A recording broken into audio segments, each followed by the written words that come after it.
प्रिया सुहानी भी आई है, उसके साथ एक गाना करना है मुझे और वही गाना करेंगे। दोस्तों वायरल गर्ल प्रिया सुहानी अब बन गई भोजपुरी के सबसे बड़ी हीरोइन।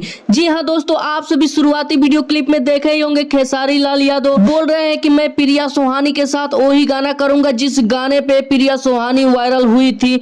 उसी गाने को फिर से एक बार खेसारी लाल यादव शूटिंग करने के लिए बोल रहे हैं। और दोस्तों आप सभी को बता दूं, खेसारी लाल यादव प्रिया सुहानी को लेकर बहुत कुछ कहे, तो क्या कुछ कहे वो सब बताएंगे। लेकिन उससे पहले अगर आप लोग भी प्रिया सुहानी को और खेसारी लाल को पसंद करते हैं तो इस वीडियो को लाइक करके चैनल को सब्सक्राइब जरूर कर ले। जैसे कि दोस्तों खेसारी लाल वादा किए थे प्रिया सुहानी के साथ कि जिस गाने पे डांस करके वायरल हुई है और जिसके वजह से मेरा गाना ट्रेंडिंग में चला गया है, उसी गाने को मैं प्रिया सुहानी के साथ शूट करूंगा उसके गांव में आकर। तो दोस्तों जैसे कि आप सभी वीडियो क्लिप में देखे ही होंगे कि प्रिया सुहानी खेसारी लाल के साथ उनके गांव में नजर आ रही है एक स्टेज शो पे। और आपकी जानकारी के लिए बता दूं कि खेसारी लाल प्रिया सुहानी के साथ गाना शूटिंग करने के लिए पहुंचे हैं उनके गांव में और वहां पे एक बहुत बड़ा प्रोग्राम किए हैं। तो दोस्तों आप सभी को ये जानकारी कैसी लगी कमेंट करके जरूर बताएं और चैनल पर नए हैं तो चैनल को सब्सक्राइब जरूर कर ले। धन्यवाद दोस्तों।